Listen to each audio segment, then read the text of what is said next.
Good morning. Well, I think it's important that we continue the updates on the development created by the streetcar, the projected revenue, and also the cost. We have a presentation today that is very numbers intensive. So to follow along, we have a PowerPoint, and you also have a copy of the PowerPoint. With me this morning is Omaha Streetcar Authority Board Chairman Jay Noddle, Public Works Director Bob Stubbe, Finance Director Steve Curtis, Planning Director Dave Fanslaw, Steve Jensen, Deputy Chief of Staff for Economic Development, and Matt Kuzy, who is our City Attorney. You should remember that the primary recommendation of the Greater Omaha Chamber's Urban Core Strategic Plan was a streetcar to create development and to bring 30,000 new jobs and 30,000 new residents downtown. We are well on the way, and the construction has not even started.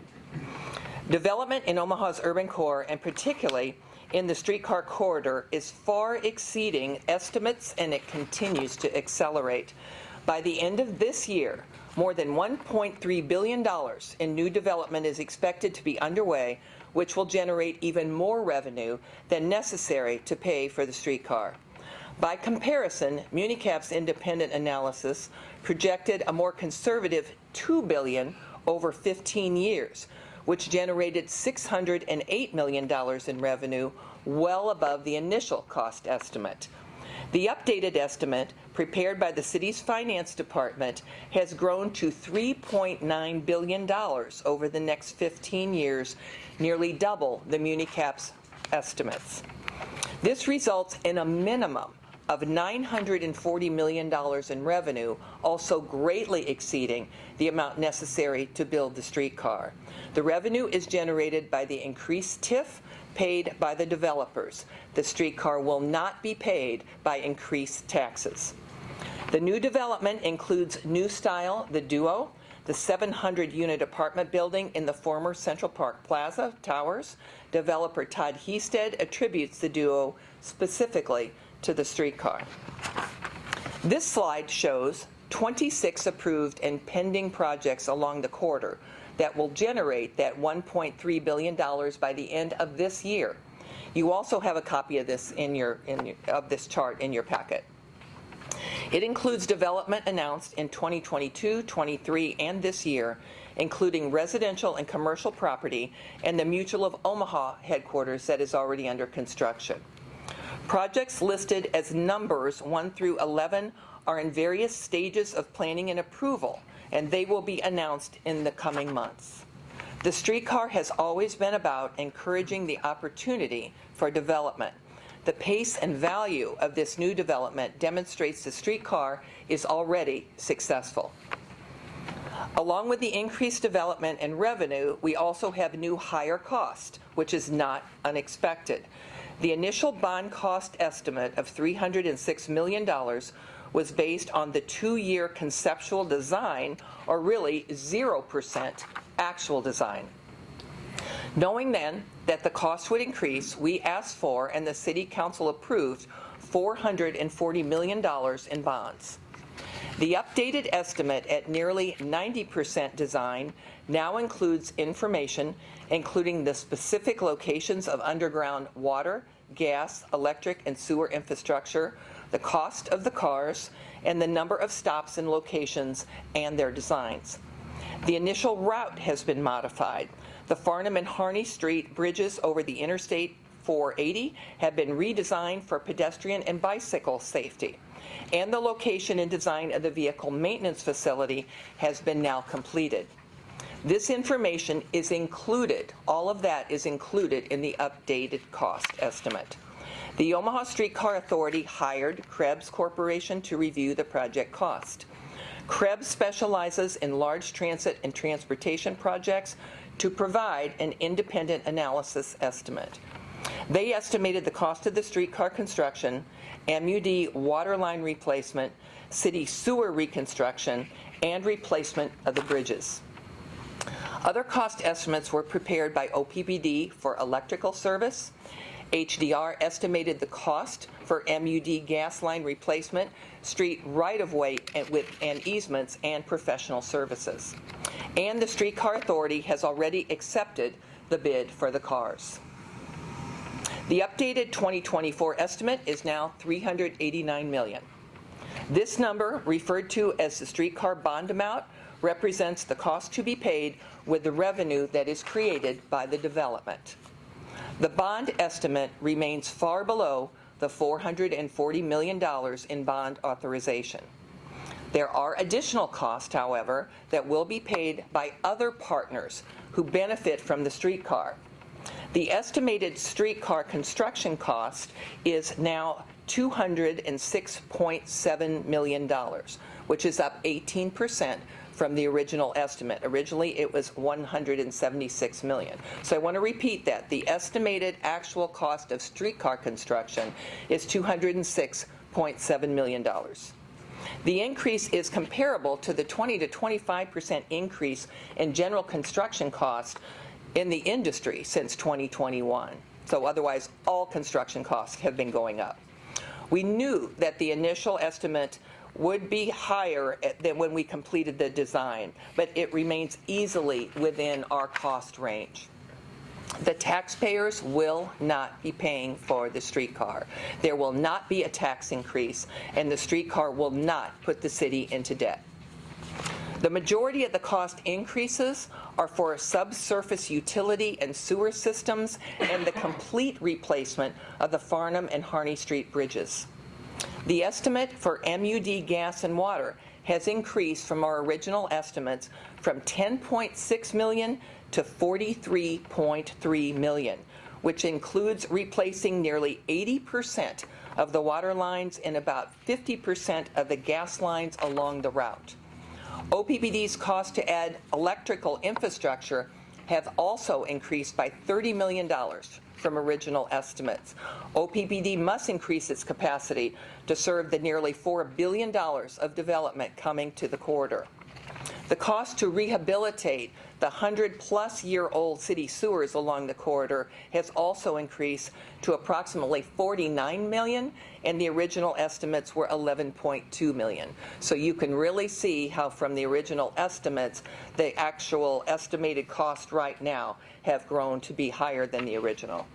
Many of these streets along the corridor are cement-lined brick sewers, many over 100 years old, and they need to be rehabilitated soon. So now's the time to do it when the streets are open because of the streetcar construction. Since we are generating so much revenue from the development, the city has agreed to share the cost to replace the sewer lines, MUD's gas and water lines, and increase OPPD's electrical infrastructure during the construction. The streetcar project will pay for about half of these expenses, reduce potential costs to MUD and OPPD ratepayers, and accelerate the pace of these improvements in this downtown urban core.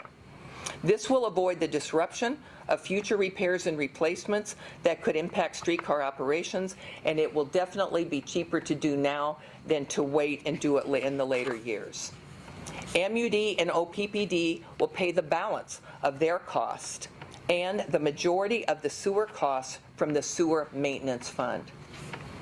We are also working on a cost-share agreement with the Nebraska Department of Transportation for the bridge replacements. NDOT will pay for part of the traffic lanes, not the expanded bike and pedestrian lanes, not for the lighting, safety fencing, and other aesthetic features. The increased revenue from the development that we explained earlier will allow us to pay those additional costs for these infrastructure improvements. Notice the bottom of the chart lists a total of $459 million. To the next column, it shows that $70 million to be paid for by others. We want to make this clear. Those others include NDOT, OPPD, MUD, and the developers. When you take that $70 million from that total cost of $459, when that you subtract that, the actual streetcar bond cost is $389 million. Far below, once again, the $440 million in bond authorization that is already approved by the City Council. So to summarize, the streetcar is intended to create new development in the urban core. The development projections have nearly doubled of our original estimates to $3.9, nearly $4 billion. The TIF revenue from the development is up to over $940 million.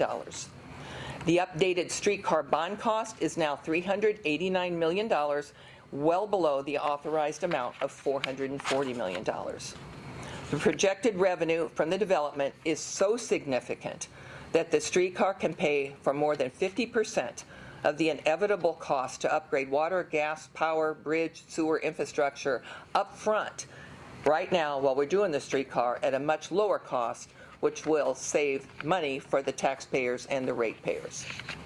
So with that, I know I just threw out a lot of numbers there, and you have a lot of that in your packet, but we will open it up for questions, and any of these folks behind me can answer your questions also. Mayor, what are the chances in a year you come back and say 389 million is now 440 million? I think, I could have Steve Curtis help me with that, but I will say we are almost at 90% design right now. And I think that the chances of it, these are estimates, but the chances of it going up that much of what you stated are very slim to nothing. Yeah, I would say that even though we have the funds to cover it, we're not anticipating a lot of increase from these costs just because of 90%. They're pretty close to knowing what it is. Right. But you wouldn't be surprised at 400 million? No, I think our goal right here is to keep it under 400 million, and I think the 389 is a good estimate right now, and we are nearly at 90%. Did anybody want to make another comment on that one? Okay.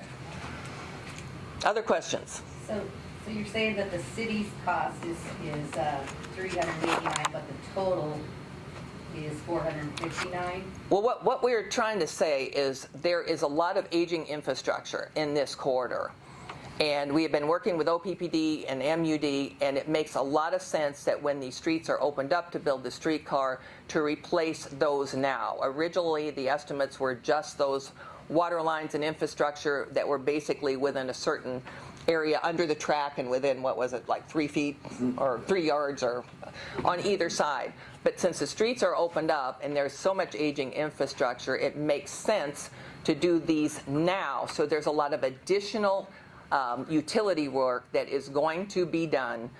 If we do it now and can pay for it this way with a cost sharing, it makes a lot of sense. Otherwise, if OPPD and MUD would do it at a later time, which is inevitable, they'll have to do it. They're having breaks quite often. You know, they just had one recently.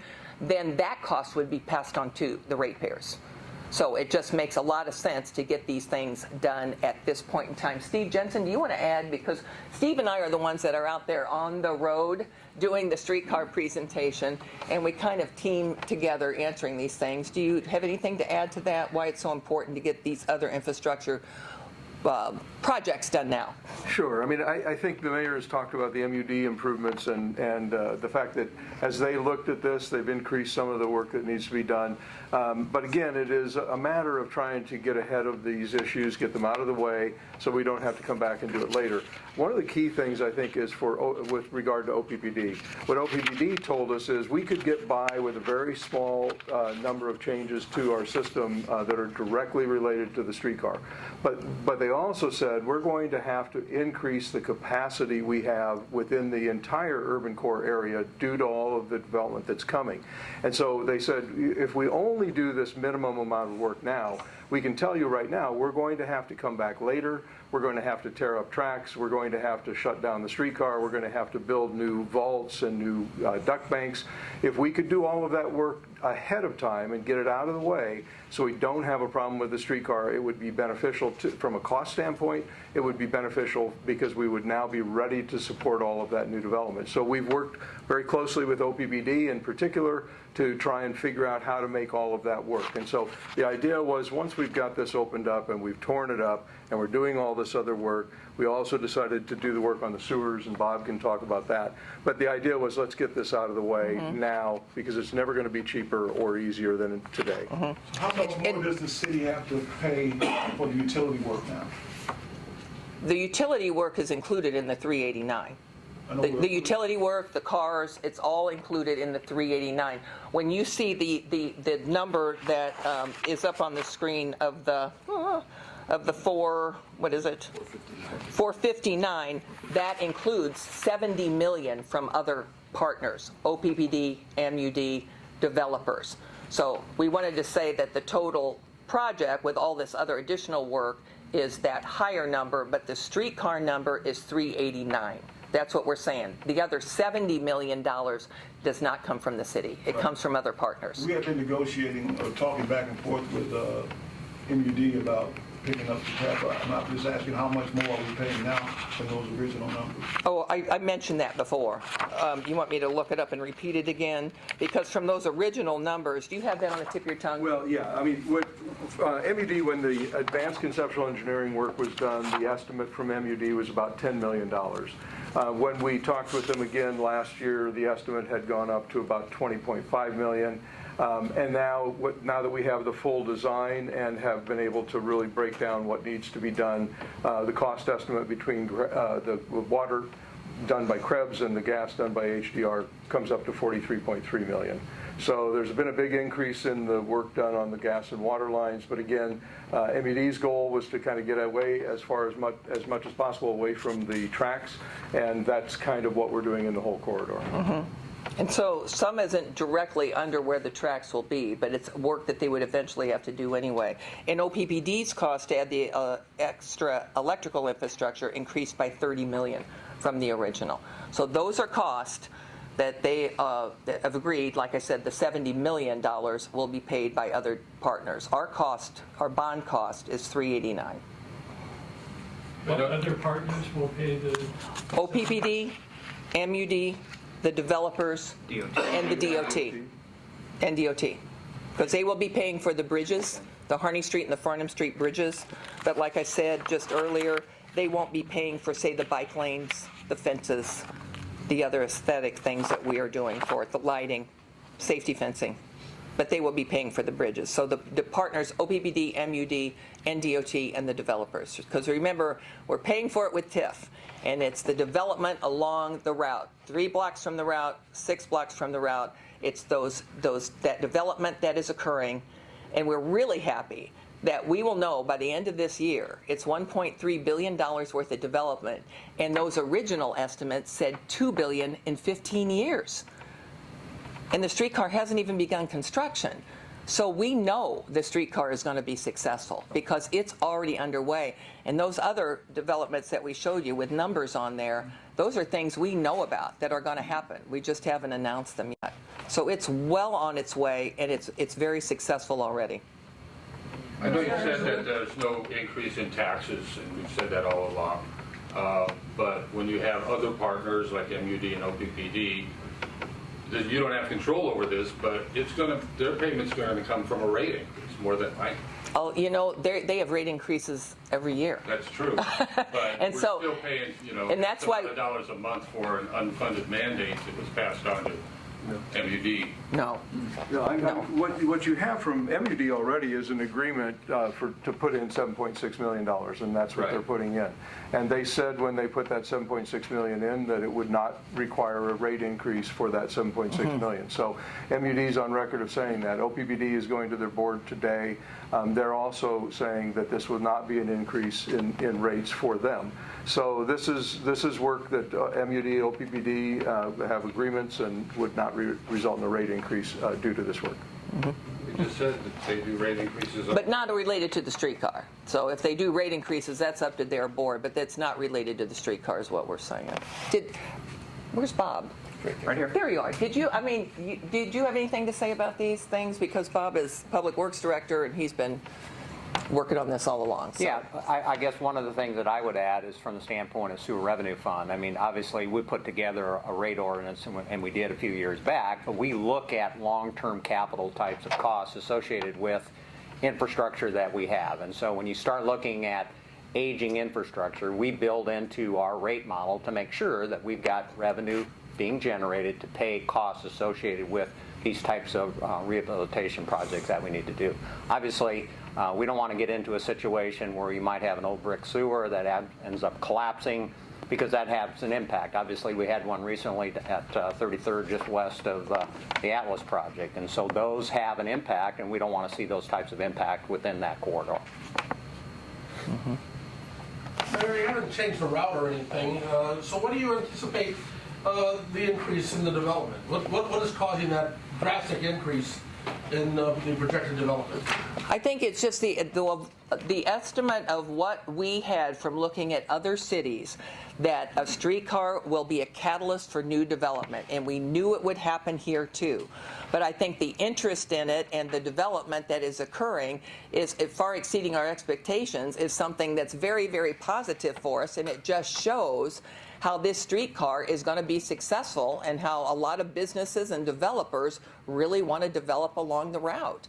And I think it just shows that what our estimates were, what we have seen in other cities, is going to happen here too. You know, the question came up a lot in the very beginning. How do you know that any development will happen at all? And look what's happening already. $1.3 billion by the end of the year. And they were estimating $2 billion within 15 years. Of course, Mutual of Omaha's tower is one of those. I love talking about Central Park Plaza that Todd Hested is doing, the duo. And I stood in here with him when he made the announcement and said this wouldn't happen without the streetcar.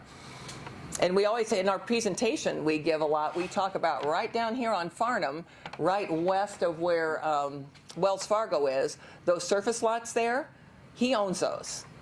Todd Hested does. And he has said all along that he was waiting to develop those, whether we're going to build a streetcar or not. If we weren't going to build a streetcar, he may build a 4-story building because he has to build a lot of parking. If we are going to build a streetcar, he may build an 8-story or a 10-story building because he doesn't have to build as much parking. And so this is what a lot of developers that even own property along the route are seeing. Jay, you are our chair. Do you want to say anything? Sure. Since you were on the Urban Core Committee too. So when we look at our aspirational peers around the country, there's been 22 modern streetcar projects that have been built. And there's a lot of great outcomes in all of those communities. When these streetcar projects are put together, the development community doesn't need to build as much parking. I mean, that's really what it comes down to. So that they have the same amount of land, but they can use it for other things. And it's generally used for greater density of the uses that they had planned on. So if somebody's going to build multifamily, they can build more multifamily, but then they can add other uses with that. And all of a sudden, instead of having a 4-story apartment project, which isn't bad, you might get a 10-story mixed-use project. And so it works to create a different dynamic in the core of a community, in the core of a region, and that's much more attractive to many more developers. And Omaha is on the national radar screen of developers. I think that folks in economic development, the mayor's office, and at the chamber would tell you that there's been a huge uptick in the interest in our community. Part of it is as a result of the park project that's been completed. Part of it is as a result of the great media attention we get when things like the College World Series are here.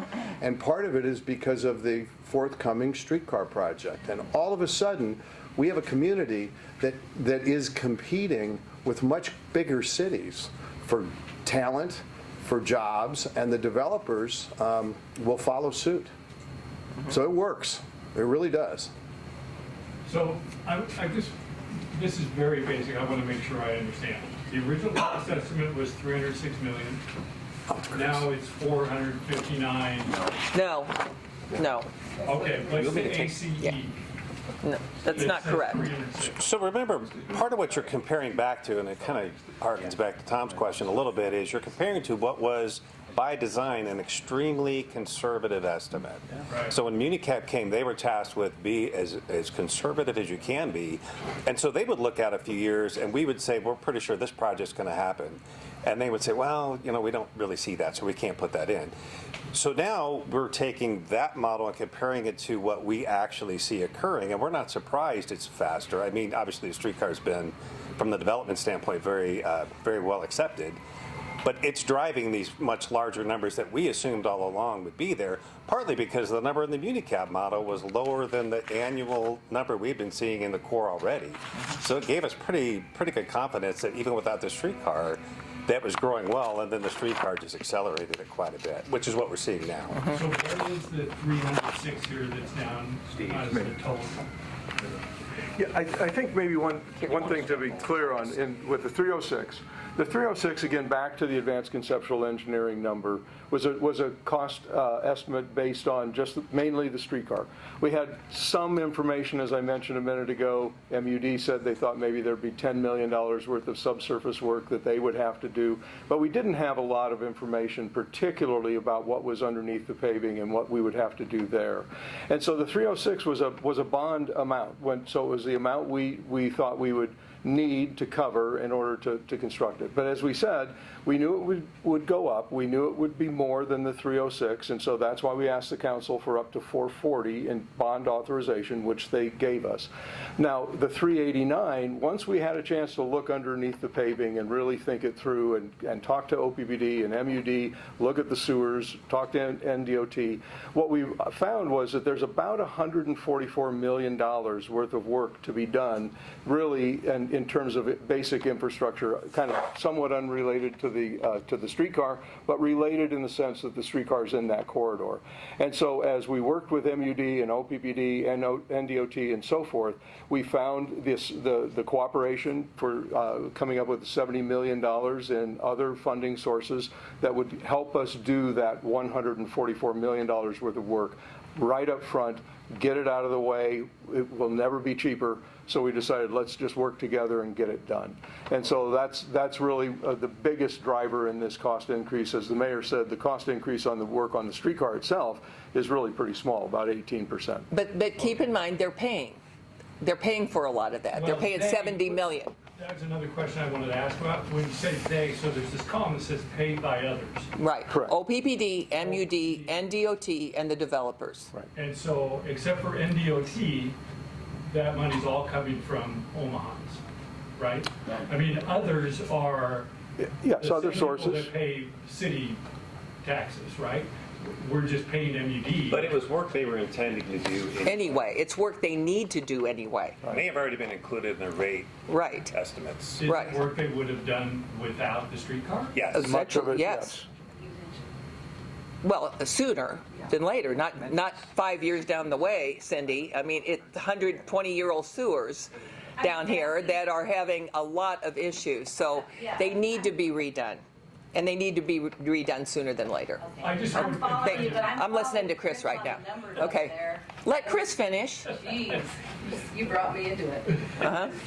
I just wanted to be clear on others, because we hear different public government agencies in Omaha talk about how somebody else is paying for this. Well, that somebody else is eventually somebody in Omaha. If it's coming through another government entity, it's still coming from somebody in Omaha, right? Yeah, and Chris, as I mentioned previously, from the standpoint of city sewer, so as the mayor indicated, a lot of the sewers within the urban core obviously are aging infrastructure that has to be done sometime in the future. And so when we go through and develop a rate model, we look at infrastructure and the costs associated with it, with doing that. And so I would look to MUD system is similar, is that you're looking at probably 60 to 70% of the infrastructure that's within the urban core is over 100 years old. And if you look at your bill, you will see an infrastructure replacement charge on your bill. And so MUD continues to collect that with the intent that sometime in the future that they will end up replacing aging infrastructure. This project provides an opportunity for city sewer, MUD, OPPD, all of those agencies to work together when the streets are removed, essentially, to allow for their infrastructure to be done at the same time.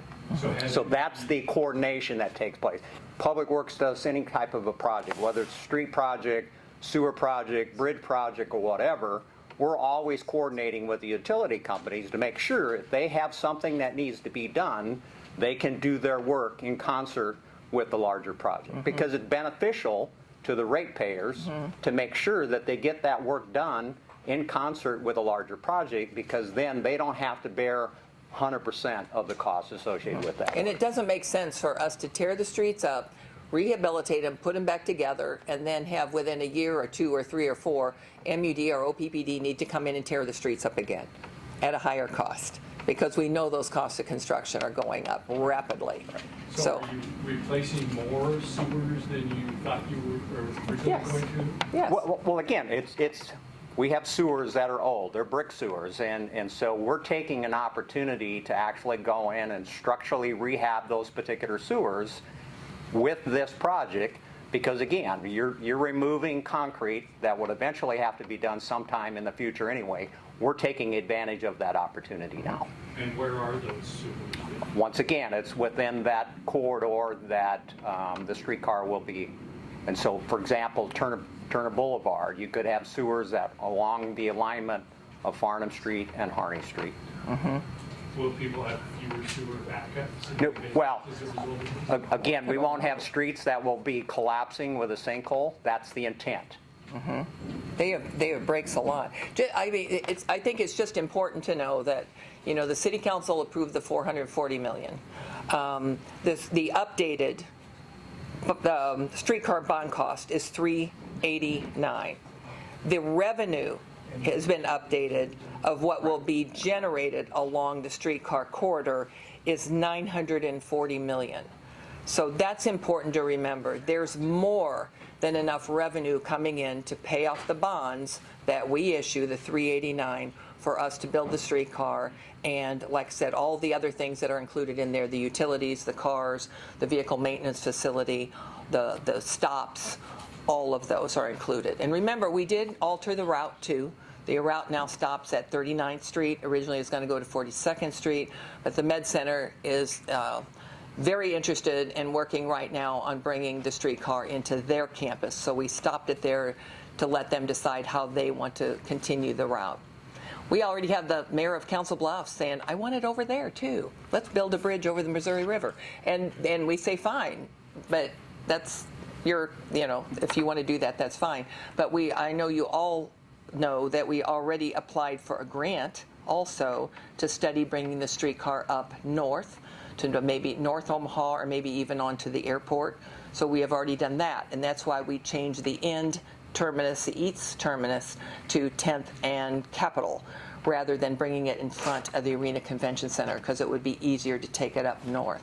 So we're already looking at extensions. Now, our neighbor in Kansas City, they have a very successful streetcar, and they are also already planning, and I think it might be under construction, to extend it into Country Club Plaza there. Mayor, as you know, Senator McDonald has said, put this streetcar to a vote of the people. You've said no. Is that because you're concerned a vote of the people would say we don't want the streetcar? No. I have said repeatedly and consistently since the beginning of us starting to talk about this that it does not need to go on a ballot for a vote. And I've explained that we're essentially using revenue bonds or lease purchase bonds, the same type of bonds we use to build parking garages. Should we put Senator McDonald every parking garage on the ballot for people to vote for? I mean, just think of the things that we have done that we haven't put for a vote of the people because of the way we're paying for it. $400 million new park downtown on our property, that wasn't put to a vote. Our baseball stadium, that we're getting 22 to 25,000 people there for every game, that wasn't put on a ballot, and the city's putting money into that. I mean, that's why you have elected leaders, mayors and city council members, to make these decisions. Not everything has to go on a ballot for a vote of the people. And we've said that from the very beginning, and there have been hundreds and hundreds of people working on this plan, and because Senator McDonald wants to run for mayor and is making an issue now, we are not going to stop and take a whole different direction. So no, we are not putting it on the ballot. But when I need to put something on the ballot, I do. And if you remember, in May of 2020, I put a $200 million street preservation bond issue on the ballot because of the way we were paying for it with GEO bonds. And those have to go on a ballot to vote. Now, if Senator McDonald wanted to change that revenue bonds or lease purchase bonds have to be voted on, he had 8 years to do it. And he didn't do anything. Is Senator McDonald getting under your skin on this issue? No, he does not get under my skin. But I don't know why he doesn't understand what we have said to him multiple times. It's not going on a ballot. But is it going to become a political issue? You probably have to talk about this over and over again, you think? I don't think so. I really don't. You know, Steve Jensen and I have been out giving streetcar presentations. Last week we gave one to ConAgra, Fiserv, and Downtown Omaha Inc. And they go over very, very well. And I will tell you, Downtown Omaha Inc., Senator McDonald showed up.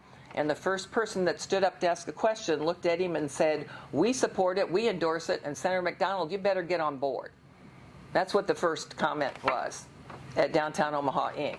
So I'm not going to make this a political issue. 2 questions. Did you say when bridge construction is expected to start downtown? I did not, but Bob could. Yeah, so currently, right now, with our team that we put together, there's a number of projects that will be going out to bid. The vehicle maintenance facility, they're putting together a bid package on that. Sewer and water, putting bid packages together, and then the bridges. So we're probably looking at late summer, early fall from the standpoint of actually getting those competitive bids come in on those particular projects. And obviously, those bridges will end up being constructed over a period of a couple of years. And then my other question was, with all the fan bases from across the country here for College World Series, how would you envision them using the streetcar if we had it today or when we have the College World Series years from now? Sure. You know, the main thing that I see with the streetcar that is going to make it so valuable to us is getting people into downtown, around downtown, and out of downtown. And we have so many great venues, like the ballpark we have now. But you know how it's like if you go downtown now. They're not really, all these great venues aren't really close enough for you to walk from one to another. So you may go to the ballpark and you pay to park, and then you might want to go down to get something to eat, and you get in your car and then you pay to park again. And then you might want to go to the Steelhouse for a performance and you get in your car and you park again. And then you might want, this is what happens downtown. And it's going to be able to, and you know, these cars are not like Ollie the Trolley. These cars hold 120, 150 people. And we'll have 4 running at a time, and if there's a big venue going on like the College World Series, maybe more. But they'll be able to move people around without having to get on their car. And you know, in their car. Steve and I have said this many times, and we do it in every presentation that we have. And what we're looking at also is the downtown development. We talked about the 30,000 new jobs. And what we have now downtown is about half of the space in the urban core downtown is dedicated now to parking. Half. And at any given time, half is empty. So we are trading parking right now for jobs and for development. And that's what we are really focused on. And so if we can get people in and around downtown and build up and get more development down there, that is our goal, and that's what we want people to see. And I will tell you, I've talked to dozens of people since the College World Series at start, and they are thrilled with what downtown looks like right now.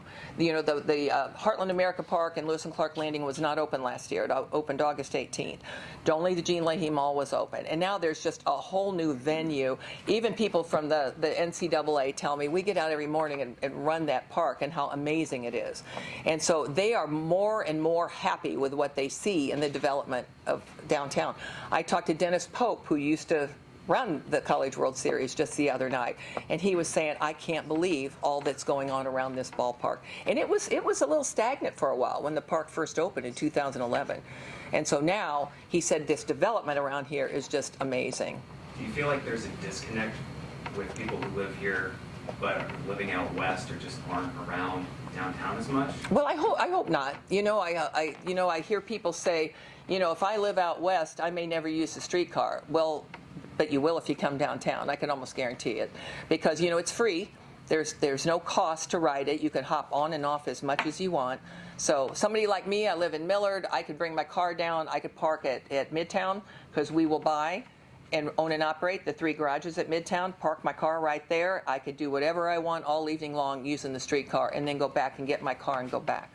And so it's a big advantage for anybody that's going to come to our downtown area. Will that parking in Midtown be free?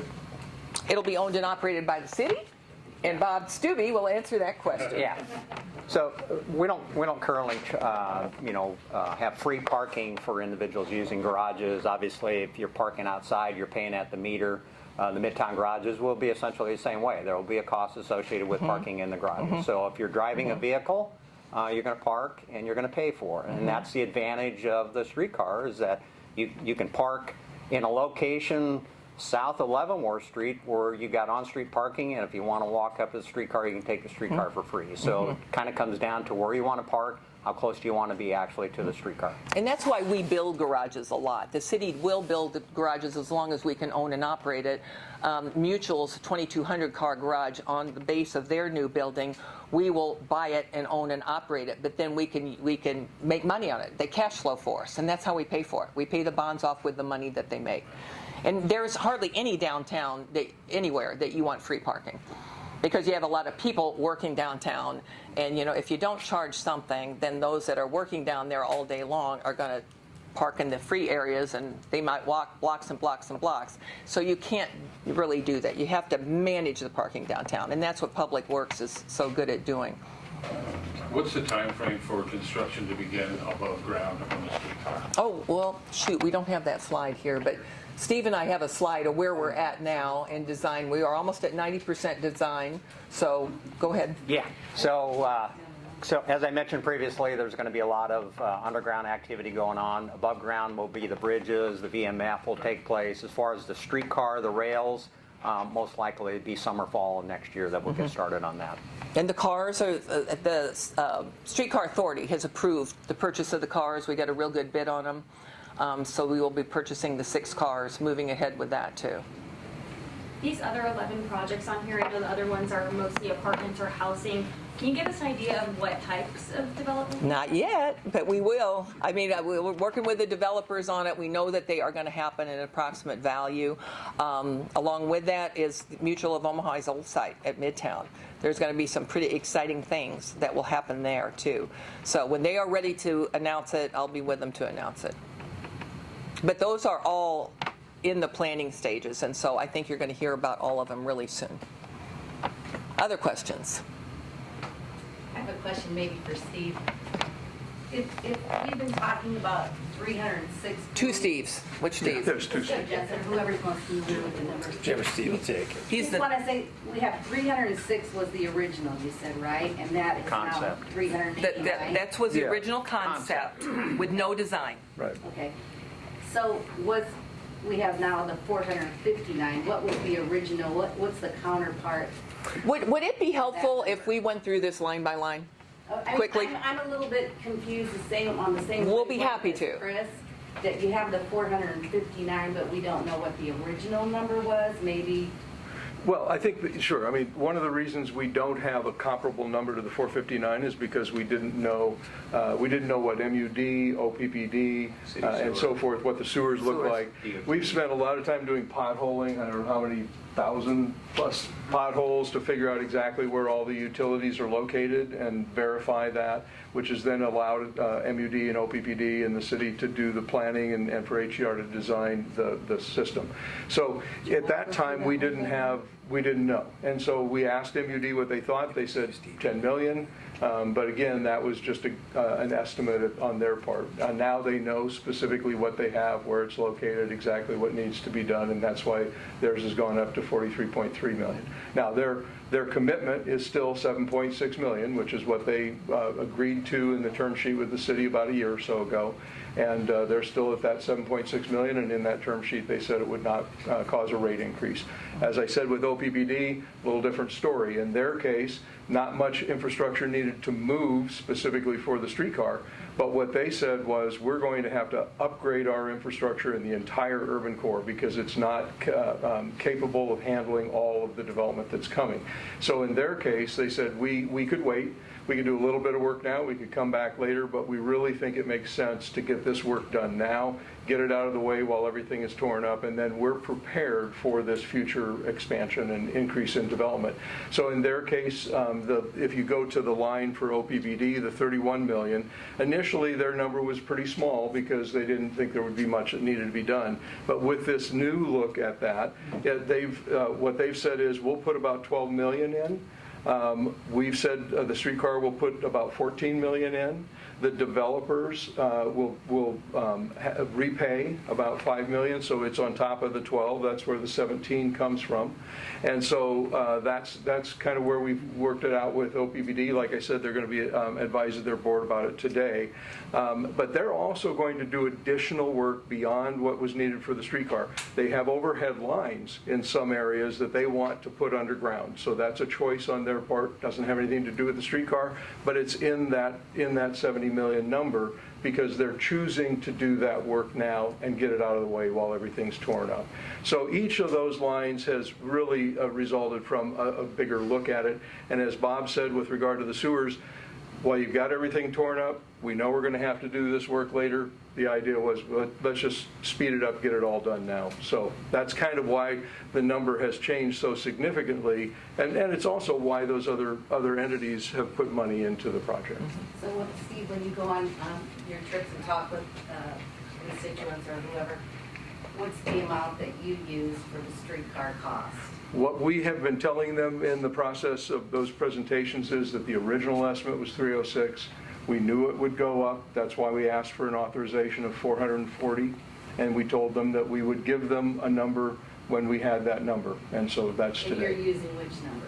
So that's today, yeah. So We're announcing this today. The 389. This is the first time. I And understand. so we said it was going to What cost more, and now we will update it, and we will use these numbers. 389. 389. yeah, so we'll tell them 389. Right. Thank you. Yeah. Okay. Yeah. And then the rest you say is stuff that would have needed to be done in the future, but you're saying it is not related to the streetcar, just so I know. Well, some of it is and some of it is not. Like I said, for OBBD, the overhead lines, putting those underground, that's not necessary because of the streetcar. It's a choice on their part.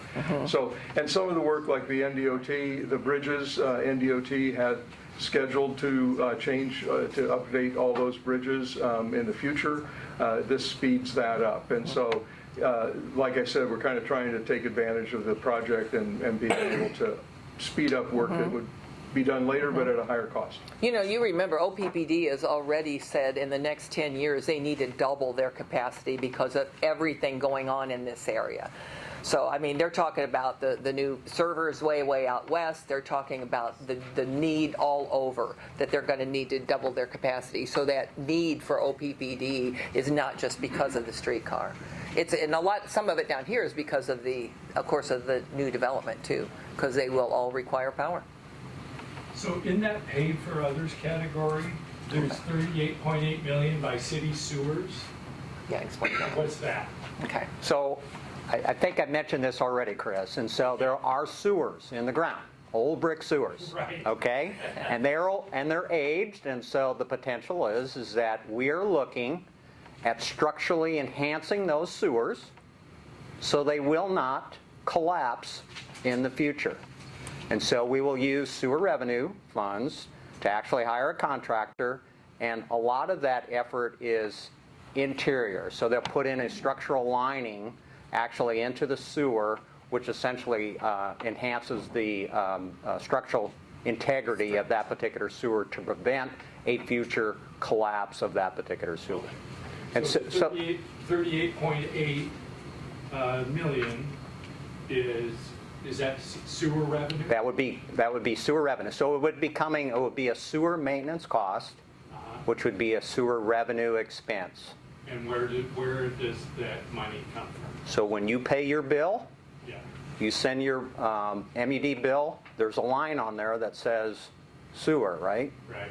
That funding is the source for covering that cost. It's no different than the source of revenue that we use for putting in the Saddle Creek Retention Treatment Basin.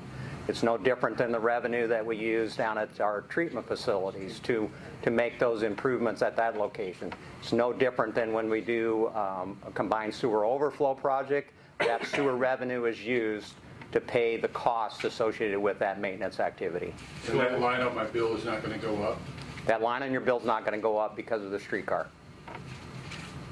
And so everybody who's paying for sewer costs for MED pays that? Correct. Yeah. So everybody that is on either MED water is paying for use of the sanitary sewer system. And so a lot of those sewers are combined systems. So it's not only sanitary flow, it is stormwater flow. And so that's why we want to make sure that we're structurally increasing the capacity of those particular sewers so we don't end up having a collapse. If we have a collapse in the system, obviously the streetcars can't move, and so we have to make other provisions. And it's similar to MED gas, water, same thing. We look at what is the direct impact to the streetcar line itself. And so there's a cost associated with making sure that if there's a water main underneath the streetcar lines and it breaks, you've seen pictures, water shooting in the air, what happens, you undermine, you could potentially have a collapse. And so there's direct costs associated with improvements that MED is making, and there's indirect costs that MED would be making. Same way with the sewer system. So how much of the housing that's being built in the projects that are on the list, how much will be affordable housing? And what's the city doing to make sure that at least some of that is affordable housing? So in the Urban Core strategic plan that was done together with the Chamber, the Urban Core entity, the committee, formed a subcommittee to look at affordable housing. And in that work of that committee, we estimate that there's about 4,800 units that fall into the category of either affordable housing or workforce housing income range in the corridor, in the entire urban core today on the Omaha side of the river. So what we talked about is going forward, that we would preserve the 4,800 units in some fashion. That may not be exactly the same unit, it may be replaced, but we'll preserve the 4,800. We anticipate about 24,000 new units built over about a 30-year period.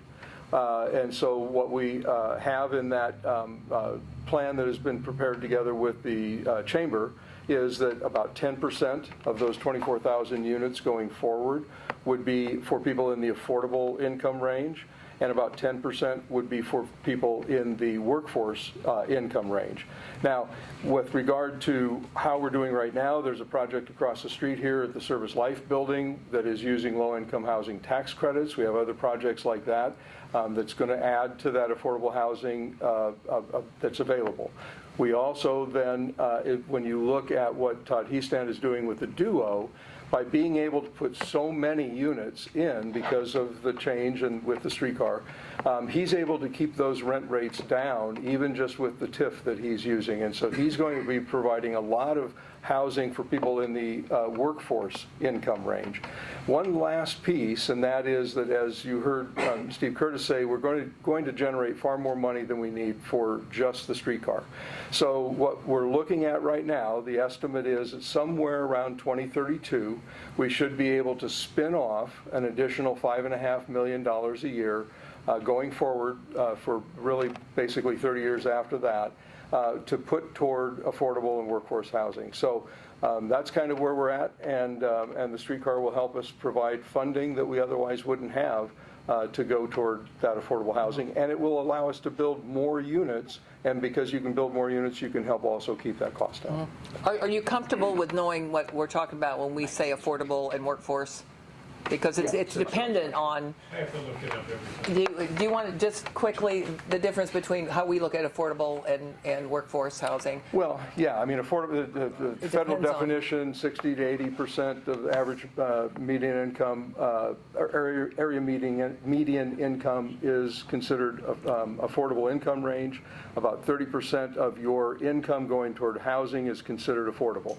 So you can do the math. You get the, I think right now the average for the area is somewhere around $70,000 a year. So you do the 60 to 80% and the 30% of that.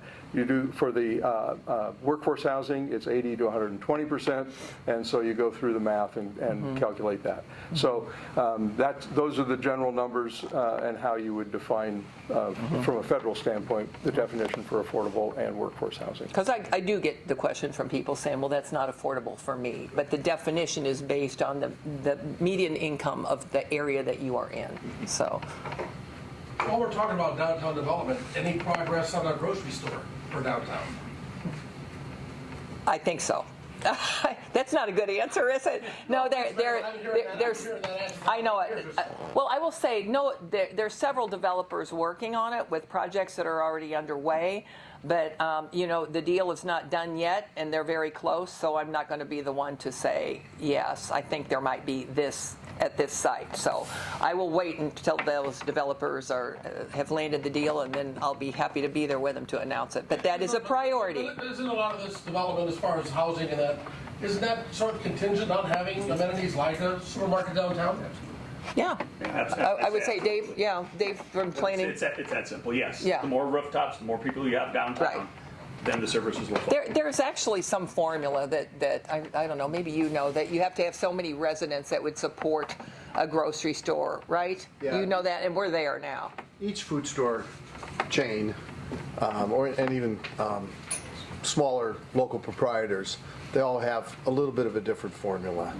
There are several projects working on food stores for downtown, and it's really in the hands of the developers. It's not in the hands of the city. What the city can do, go back to those 22 communities that have done projects, modern streetcar projects, the city can do certain things that put developers in a position to be successful in those kinds of negotiations.